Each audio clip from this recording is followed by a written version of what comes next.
Big boss 8లో so మీరు starting నుంచి so మీతో పాటు కొంతమంది కంటెస్టెంట్స్ స్టార్టింగ్ నుంచి వస్తూ గేమ్ ఆడుతూ అట్లా వచ్చిన వాళ్ళు ఉన్నారు. కాకపోతే మధ్యలో సో వైల్డ్ కార్డ్ ఎంట్రీస్గా వచ్చి సో సెకండ్ ప్లేస్ వరకు కూడా వచ్చిన వాళ్ళు ఉన్నారు. లైక్ ఇన్ఫ్యాక్ట్ గౌతమ్ గారు. సో సో ఆ మూమెంట్ ఎలా అనిపించింది ఏంటంటే సో హాఫ్ వేలో మొదలుపెట్టిన వాళ్ళకి మేము స్టార్టింగ్ నుంచి ఉన్న వాళ్ళకి ద డిఫరెన్స్ అనేది లేదా అని మీకు ఎప్పుడు అనిపించలేదు? నాకేమనిపించలేదు. It's part of a game. నేను ఇప్పుడు దాకా ఎప్పుడు ఎవరికి పాయింట్అవుట్ చేసి మీరు మధ్యలో వచ్చిన వాళ్ళు అది ఇది అని చెప్పలేదు. బట్ ఒక్క చోట నేను చెప్పింది ఏంటంటే ఫస్ట్ నుంచి కష్టపడిన వాళ్ళకి ఆపర్చునిటీ నేను ఇవ్వడం ఇష్టపడతా. దాని మధ్యలో అసలు ఆబ్వియస్లీ మీకు కావాల్సిన వాళ్ళు ఆల్రెడీ సపోర్ట్ చేస్తున్నారు, నాకు కావాల్సిన వాళ్ళకి నేను చేస్తానని చెప్పాను. కానీ వాళ్ళు వచ్చిన తప్పు నేను ఎప్పుడు చెప్పను కూడా. It's a process, it's a game show. నేను చెప్పాను కదా అదొక పార్ట్ లైఫ్ అన్నట్టు తీసుకున్నాను. లైఫ్లో కూడా మధ్యలో చాలామంది వచ్చేసి వెళ్ళిపోతూ ఉంటారు. సో మీ లైఫ్లో కూడా అలా మధ్యలో వచ్చి వెళ్ళిపోయి చాలామంది ఉంటారు. మీ లైఫ్లో ఉంటారు ఆబ్వియస్లీ, ఎవ్రీ వన్స్ లైఫ్లో ఉంటారు. మీ స్కూల్ ఫ్రెండ్స్లో ఎంతమంది మీతో క్లోజ్గా ఉన్నారు? మీ కాలేజ్ ఫ్రెండ్స్ ఎంతమంది ఉన్నారు? మీ ఫస్ట్ క్రష్, ఫస్ట్ లవ్ చాలామంది ఉంటారు. మీ ఒపీనియన్లో లవ్ అంటే ఏంటి? యాక్సెప్టెన్స్ దేని గురించి? ఎవ్రీథింగ్. ఏదైనా యాక్సెప్ట్ చేయాలి అంతే కదా. లవ్ చేసినప్పుడు యాక్సెప్ట్ చేయాలి కదా. ఇప్పుడు అమ్మ నాన్న నేను తప్పు చేశాను అనగానే ఆ తప్పును ఒప్పుకునైనా గిట్ట ఒప్పుకుంటారు కదా నా బిడ్డ అని. That is acceptance. ఎక్స్పెక్టేషన్స్ కన్నా యాక్సెప్టెన్స్ కొంచెం ఎక్కువ ఉంటే బెటర్ ఫ్రమ్ మై దృష్టిలో. And respecting each other values అంటే ఫ్రమ్ బోత్ సైడ్. చిన్నోడు పెద్దోడు సో ఈ యొక్క మాటలు కానీ సో బయట మీరు సోనియా గారు అండ్ పృథ్వీ సో మీరు ముగ్గురి యొక్క కెమిస్ట్రీ ఏంటి అసలు? మనం కనెక్ట్ అయ్యాం అలా. పెద్దోడు అంటే నేను పెద్ద కొడుకు అని, చిన్నోడు అంటే ఆడు చిన్న కొడుకు అని. She big sister is nothing but an mother. So మన దృష్టిలో అదే. ఇంకా నలుగురు కనుక ఏం కనిపిస్తుందో దానికి మేము I can't explain anything for that. అంటే ఫుటేజ్లో అక్కడ బయట ప్రేక్షకులకు చూపించే ఫుటేజ్ అనేది అది తక్కువ అండ్ మీరు చూపించింది చాలా ఉందనా లేకపోతే ఏంటి అసలు? మీరు చూపించింది చాలా లేదు, మాది బాండింగ్ సరిగా మీరు చూడలేదేమో అని. గంట ఎపిసోడ్ చూస్తారు, 24 గంటలు మేము ఉంటాం. సినిమా చూడకుండా ట్రైలర్ చూసి రివ్యూ ఇచ్చే వాళ్ళకి ఇంకేం చెప్పగలుగుతా? అంటే ఇప్పటి వరకు ప్రేక్షకులు కూడా ఆ ట్రైలర్ చూసే కదా మిమ్మల్ని కూడా సో విన్నర్ అనేది చేశారు. అదే ట్రైలర్ చూసి కొంతమంది నన్ను తిట్టుకున్నారు కూడా కదా. సో ఆ తిట్టుకునే వాళ్ళకి చెప్తున్నాను. ఇష్టపడే వాళ్ళు ఎంతైనా ఇష్టపడతారు భయ్య. మా వాడు అంటే నా ఫ్రెండ్స్ ఇప్పుడు కూడా నించున్నారు, నా తప్పున లేకపోయినా. చిన్నప్పటి నుంచి కొన్ని ఫ్రెండ్షిప్స్ నాకు ఇప్పుడు దాకా ఉంది. ఇప్పుడు కూడా నా కోసం ఏదైనా సరే వాళ్ళకి అవ్వకపోయినా నించుంటారు. So that is what I love is. It's not only between a girl and a boy, it happens between a brother, friends, family, sisters, whatever it is. Acceptance అదే అక్కడే ఉంది. అంటే బయటికి వచ్చిన తర్వాత సోనియా గారితో బాండింగ్ ఎలా ఉంది? మాట్లాడతాను, we keep talking. Okay. But ఆ మ్యారేజ్కి వెళ్ళేది because I was out of station. అందుకే నేను ఒక ఇంటర్వ్యూలో కూడా చెప్పా, ఏమైనా ఇవ్వాలా అని అడిగారు. ఆ మ్యారేజ్ గిఫ్ట్ ఇవ్వలేదు, ఇవ్వాలి వెళ్ళి అని. సో నేను కొంచెం ఫ్రీ అయినప్పుడు వెళ్ళుకో. అక్కడ అందరు కలిసారు కానీ మీరు మాత్రం లేదు, నేను అవుట్ ఆఫ్ స్టేషన్లో ఉండే. ఓకే. అంటే బిగ్ బాస్ హౌస్ నుంచి బయటికి రాగానే మీరు చేసిన ఫస్ట్ పని ఏంటి? నిద్రపోయావా ఫస్ట్ మంచిగా నిద్రపోయా. 2 days ఐసోలేటెడ్ ఉండే. ఓకే. బయటకు వచ్చినప్పుడు కూడా ఏంటి వీళ్ళు మనుషులు కలవ. బేసిక్లీ నాకు ఎట్లయిపోయిందంటే సడన్గా జనాలు చూసేసరికి ఐ వాజ్ లైక్ నాకు కొంచెం దూరంగా అనిపించింది. అంటే అన్ని రోజులు అక్కడ అలవాటు అయిపోయి మన జనాలు ఎక్కువ చూడక సడన్గా అందరినీ కొత్త వాళ్ళు అనిపిస్తున్నారు, ఎందుకు వీళ్ళందరూ వచ్చారు అని కూడా అనిపించింది. బట్ వాళ్ళ తప్పు కదా, నాదే తప్పు. బికాజ్ నాకు అది అలవాటు అయిపోయి అలా అయిపోయింది. And they are so excited. నాకు అలా హర్ట్ చేయకుండా I wanted to be with everything. I tried and I getting over it now. ఇప్పుడు కూడా కొంచెం ఉంది, కొంచెం సఫోకేటెడ్ అవుతా. But okay. అంటే బయటికి రాగానే మీ ఫోన్ చెక్ చేసుకునేటప్పుడు ఎవరికి కాల్ చేయాలనిపించింది?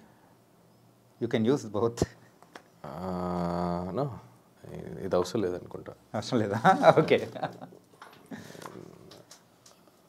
ఎవరికి చేశాను నేను? బయటికి వచ్చిన తర్వాత నాకు కావాల్సిన వాళ్ళందరూ ఆల్రెడీ హైదరాబాద్లో ఉంటే నాకెవరు ఫోన్ చేయలేదు, నేనెవరు ఫోన్ చేయలేదు. కానీ నాకు చాలామంది ఫోన్ చేశారు. I spoke to them. నాకు బేసిక్లీ ఫోన్ వాడడం మర్చిపోయా నేను. అంటే నేను పాస్వర్డ్స్ మర్చిపోయా.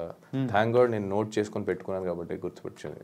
Even UPI bank details, passwords details, ATM pin అన్నీ మర్చిపోయి అది గుర్తుపెట్టుకున్నాను, అదే నోట్లో ఉంది కాబట్టి బతికిపోయింది, ఫేస్లో ఉంది కాబట్టి ఓపెన్ అయ్యేది అది, లేదంటే ఫోన్ కూడా ఓపెన్ అయ్యేది కాదు. మర్చిపోయి పాస్వర్డ్ మళ్ళీ అలవాటు అయ్యడానికి ఒక 2 రోజులు పట్టింది. So I use to only receive the call. I was so exhausted. చాలామంది ఆల్రెడీ ఉన్నారు నాతో, ఫోన్తో మళ్ళీ వాళ్ళతో సరిగ్గా మాట్లాడలేక బాగోదని I was balancing and it was suffocating.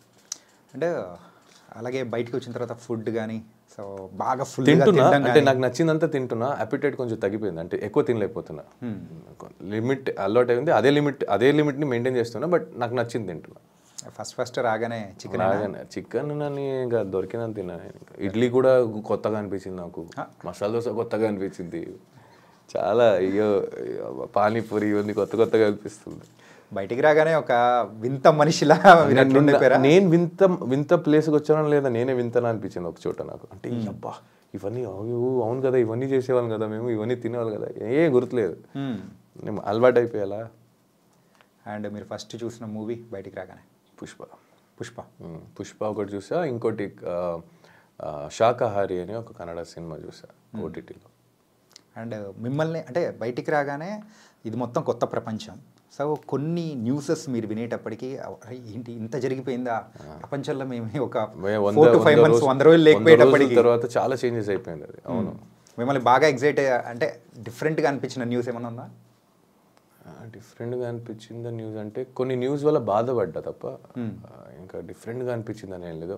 But బయటికి రాగానే రోడ్ గీడ్ అన్నీ కొత్తగా అనిపించేది. అబ్బా రోడ్డు, అబ్బా వెహికల్స్, అయ్యో మెట్రో ట్రైన్, ఇవి మాల్స్, బిల్డింగ్స్, ఇవన్నీ అనిపించేది. చూసే వాళ్ళకి తెలియదు, అక్కడ సఫర్ అయ్యే వాళ్ళకి. సో అలా అనిపించింది అంతే. ఓకే. అండ్ ప్రైజ్ మనీ ఏం చేయబోతున్నారు? ఆల్రెడీ ఖర్చు పెట్టేశారా? రాలేదు, ఇంకా రావాలి. There is a process to come. Tax అని కట్టాలి కదా, ఆ కట్ అయింది కొంచెం ఎంత పోయిందో చూసి బాధపడి ఓకే ఆ బాధ పోయిన దానికి ఎట్లా మేనేజ్ చేయాలి, కొన్ని అప్పులు ఉన్నాయి అవన్నీ తీర్చుకోవాలి. అండ్ నాకు కొంత చారిటీ ఒక్కరికి చేయాలని ఉంది, చేస్తా, ఇప్పుడు చెప్పను నేను. అండ్ అఫ్కోర్స్ చిన్నప్పటి నుంచి కష్టపడి నన్ను మా ఫ్యామిలీని అందరినీ, మా అమ్మ మా నాన్న రెంట్లో హౌస్లో ఉంచి కష్టపెట్టి పెంచారు. ఇప్పుడు దాకా it's my turn to give them back, make them ఆరామ్సే కూర్చోండి అని చెప్పే టైము. సో అందుకే వాళ్ళిద్దరు అమ్మ నాన్న పేరు మీద ఒక ఇల్లు కొనాలని. ఊర్లోనే కొనాలనుకుంటున్నారా? ఓకే. అండ్ మీరు బయటికి రాగానే సో ఈ రివ్యూస్, బిగ్ బాస్ రివ్యూవర్స్ ఇవన్నీ మరి విని కొన్ని విషయాల్లో కూడా మీరు బాధపడి, కొన్ని ఆనందపడి, అన్ని మిక్స్డ్ ఎమోషన్స్ కూడా. బాధ ఏం లేదు బ్రో, అని హ్యాపీగా బాధ ఏం లేదు. సపరేట్గా దీనికంటూ కూడా సో కే బ్యాచ్ అని చెప్పేసి ఇలాంటివన్నీ పేరు పెట్టి ఇట్లా పిలుస్తూ ఉన్నప్పుడు so how do you feel and what you feel? How do feel అంటే బ్రో వచ్చే ఫుల్ నేమ్ చాణక్య. హిందీలో రాస్తే అక్షరాలే కదా మారుస్తాయి, కన్నడలో అక్షరాలు మారుతాయి, పిలుపు మళ్ళీ వ్యక్తి ఒక్కటే కదా. బట్ మనం మాట్లాడే లాంగ్వేజ్ అనేది కూడా మారుతుంది కదా, ఆ లాంగ్వేజ్ ఎమోషన్ సేమే కదా, నువ్వేం చెప్పాలనుకునేది సేమే కదా, నీ మనిషి సేమే కదా, మాటే వేరు, మనిషి సేమే కదా. నీకు ఆకలేసినప్పుడు అన్న తింటావు, నేను ఆకలేసినప్పుడు అన్న తింటా. నీకు బాధ అనిపించినప్పుడు ఏడుస్తావు, నేను బాధ అనిపించినప్పుడు ఏడుస్తాను. ఏంటంటే ఒకటని మీరు అనుకుంటున్నారు, కాకపోతే మిమ్మల్ని సపరేట్గా సెగ్రిగేట్ చేయాలని ఒక టైప్ ఆఫ్ అంటే కొంతమంది ఇలా చేయడం అనేది కరెక్ట్ అంటారా? అంటే బేసిక్లీ నాకు అడిగితే నాకు అందరూ ఒకటే. ఇంకా చేసిన వాళ్ళ గురించి చెప్పమంటే మేబీ వేరేం దొరకలేదేమో. ఓకే. మేబీ వాళ్ళ దగ్గర ఇంకేం చేత కాదేమో. ఈ డివిజన్ యూనిటీగా ఉండాలి అని వీళ్ళే ఒక చోట వీడియో చేసి పెట్టేవాళ్ళు, వీళ్ళు వేరే బ్యాచ్, వీళ్ళు వాళ్ళ బ్యాచ్ అని చెప్పి మేబీ గేమ్ ప్లాన్ ఏమో, మేబీ వాళ్ళ గేమ్ ఏమో, మేబీ వాళ్ళకి వచ్చేది అంతే ఏమో. It can be anything. Okay. So I don't care. ఎందుకంటే ఏ జనాలు నన్ను ఇష్టపడి ఇక్కడ దాకా తీసుకొచ్చారో అదే జనాలు నన్ను ఇష్టపడి ఓట్ చేశారు. సో ఆ జనాలు నాకు responsible, not this waste candidates. I don't care about those. అంటే బయటకు వచ్చిన తర్వాత చాలామంది మన బిగ్ బాస్ కంటెస్టెంట్స్ ఇంటర్వ్యూస్కి వెళ్ళినప్పుడు కూడా సో ప్రతి ఒక్క చోట మీ గురించి క్వశ్చన్ అడిగి సో దీని గురించి కొంచెం హైలైట్ చేస్తూ ఉన్నట్టు కూడా మీ దగ్గరికి వచ్చినప్పుడు వాట్ ఐ ఫెల్ట్ ఈజ్ అంటే ఇన్ఫ్యాక్ట్ చెప్పాలంటే సింపుల్గా ఇన్ని యూట్యూబ్ ఛానల్ ఉన్నప్పుడు సో కొన్ని తమ్నేల్స్ అనేది కూడా మీ పేరు మీద కూడా కొన్ని ఇట్లా అంటే నేను అదే చెప్తా ఇప్పుడు వేరే 22 కంటెస్టెంట్స్ ఉన్నారు నాతో కలిపి 22 కంటెస్టెంట్స్తో ఆల్మోస్ట్ ఇంటర్వ్యూస్ చేసి నా పేరు మీద తమ్నేల్ పెట్టడం అనేది ఎట్లా అనిపిస్తుంది అంటే ఇన్సల్ట్ చేయట్లేదు, డైరెక్ట్గా చెప్తున్నా, ఇండైరెక్ట్గా ఏం కాదు. ఎవరితో చేశారో వాళ్ళు పెట్టండి. ఎందుకు ఈ న్యూస్ అంటే ఒక హ్యూమానిటీ లేకుండా ఎవరినో వాడుకొని మీ ఛానల్ని ముందు తీసుకెళ్ళే దీనికోసం వేరే వాళ్ళని వాడుతున్నారు అనిపిస్తుంది తప్ప మీ దగ్గర టాలెంట్ లేదనిపిస్తుంది నాకు. If you still want do that, మీరు అదే ఇంకా నాది ఇంకో వ్యక్తిది తమ్నేల్ ఫోటోలు పెట్టే చేయాలంటే it's better you take it out your YouTube channel. Worthless అనిపిస్తుంది. ఇంకెన్ని రోజని వేరే వాళ్ళ పేరు మీద వేరే వాళ్ళ గురించి అడిగి వాళ్ళ గురించి ఇంకోటి చెప్పుకొని బతుకుతారు. You have nothing to do with your life. ఇంకోటి లేదా అంతే, నేనే కనిపిస్తున్నాను ప్రస్తుతానికి, ఇంకోటి లేదా. నాకే ఉంది పోయా చాలా చూసుకోవడం, గెలిచినా గెలవకపోయినా. నాకు ఫైనాన్షియల్ ఉంది, ఫ్యామిలీస్ ఉంది.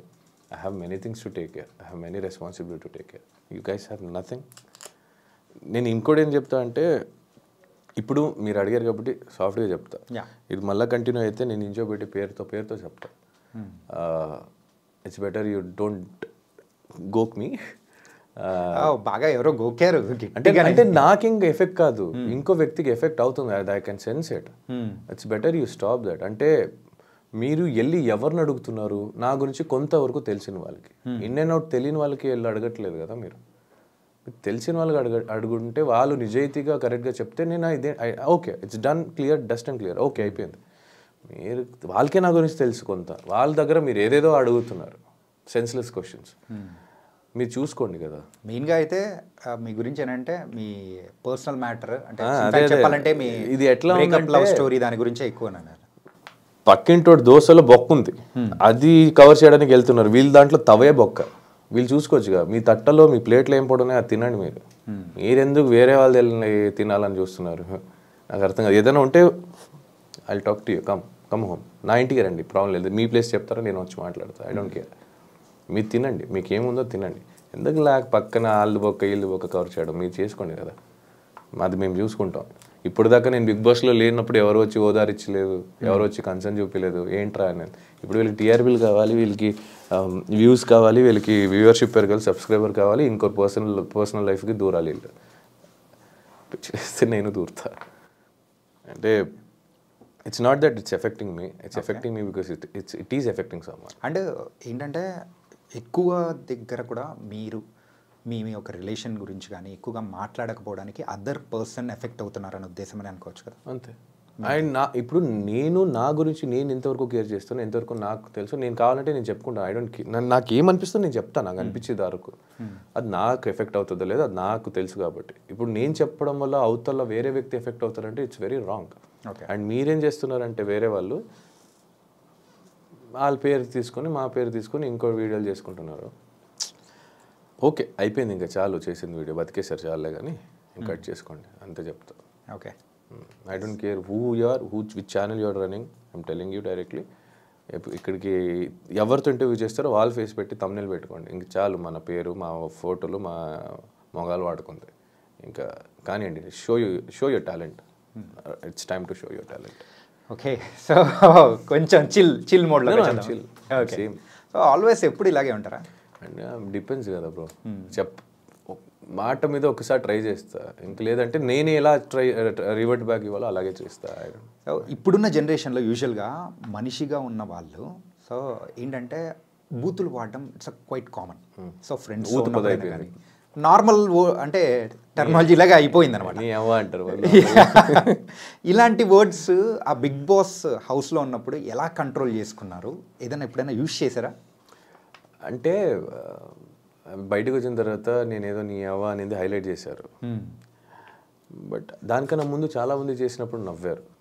అది చెప్తున్నాం కదా, మిమ్మల్ని నెగిటివ్గా చూపించాలంటే మీరు మంచి చేసినా అది నెగిటివ్గానే చెప్తారు. ఫర్ ఎగ్జాంపుల్, ఎవరితో ఏదైనా మాట్లాడితే తప్పు అవుతుంది అని సైలెంట్గా కూర్చున్నారు అనుకో, సేఫ్ గేమ్ అంటారు. సరే సేఫ్ గేమ్ అంటున్నారు, తప్పు అయితే మాట్లాడదాం అన్నాం అనుకో డామినేటింగ్ అంటారు, అన్నింటికి దూరొస్తున్నావు అంటారు. సరే వదిలేరా, మనకి ఎవరైనా కెలిగితే మాట్లాడదాం, వదిలేదు అంటే అనుకో ఇండివిజువాలిటీ ఆడుతున్నావు, సోలోగా ఆడుతున్నావు, ఎవరితో కలవట్లేదు అంటావు. కలిసావనుకో గ్రూపిజం అంటారు. ఇక్కడ కూర్చున్నా తప్పే, నిల్చున్నా తప్పే, మాట్లాడినా తప్పే అంటే నవ్వుతారు. ఏంద్ర జీవితం అంటే మళ్ళీ భూత్ అంటారు. అదే పద. ఇంకా నాకు నిజంగా చాలాసారి తిట్టాలనిపించింది, బిగ్ బాస్ హౌస్లో అనిపించింది, నిజంగా అనిపించింది. అంటే ఆ వ్యక్తి అలాంటి పదవి ఆడుతున్నప్పుడు నాకు అనిపించింది, గట్టిగా అనిపించింది.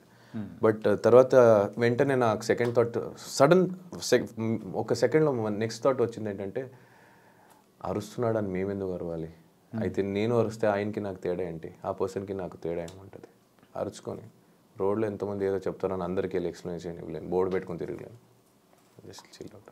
ఇంకో రకంగా కూడా అనుకోవచ్చు కదా, అంటే కెమెరాస్ ఉండడం వల్ల కాన్షియస్ భయ నేను చెప్పేవాళ్ళు చెప్తారు భయ, అక్కడికి వెళ్ళి 3 రోజు అయిన తర్వాత 4వ రోజుకి ఎవరైనా కెమెరా గుర్తుండవు, ఎవరికి అనిపించినట్టు చేస్తూ ఉంటారు. గుర్తుండదు బా, అసలు ఎవరికి గుర్తుండదు. ఓకే, తనకైతే ఒక డిఫరెంట్ లైఫ్ని అయితే బిగ్ బాస్లో మీరు ఎక్స్పీరియన్స్ చేశారు. Life different life, kind of good that. నేను ఫస్ట్ భయపడ్డా నిజంగా చెప్పాలంటే, నేను వద్దు అనుకున్నా కూడా అన్న వెళ్ళను, నేను వస్తే చూద్దాం, వద్దులే మాకు అవ్వదు అనుకున్నా. ఇప్పుడు బయటకు వచ్చిన తర్వాత చెప్తున్నా, గేమ్ వైజ్ వదిలేస్తే యాజ్ ఎ పర్సన్ నాకు లైఫ్కి చాలా నేర్చుకున్నాను. ఓకే, అంటే సోనియా ఎలిమినేట్ అయిపోయిన తర్వాత సో మీరు పృథ్వీనే ఉన్నారు. సో దెన్ లేటర్ యష్మి కానీ ప్రేరణ కానీ వీళ్ళు మిగతా వాళ్ళందరితో మింగిల్ అవ్వడం అనేది కూడా స్టార్ట్ చేశారు, వాళ్ళతో ఉండడం మొదలుపెట్టారు. ఏంటి ఆ డిఫరెన్స్ ఏం వచ్చింది? డిఫరెన్స్ ఏం లేదు. అంటే ముందు వాళ్ళు కనెక్ట్ అవ్వలేదా? చాలామంది ఉండే కదా కనెక్ట్ అవ్వడానికి ముందు, తగ్గుతి కొంతమంది ఉంటాం కదా, అప్పుడు obviously we'll have no other option to talk. Okay, so ఇప్పుడు ఈ రూమ్లో ఇద్దరే ఉన్నారంటే ఇద్దరే మాట్లాడుకోవాలి, 10 మంది ఉంటే ఆ ఇద్దరే మాట్లాడతారు. 10 మందితో మాట్లాడడం, ఎవరితో జెల్లప్ అవుతాం, ఎవరితో కనెక్షన్ అవుతుంది, ఎవరితో బాండ్ ఫ్రెండ్షిప్ అనేది ఏర్పడుతుంది, అప్పుడు వాళ్ళతో జర్నీ స్టార్ట్ అవుతుంది, అంతే. అది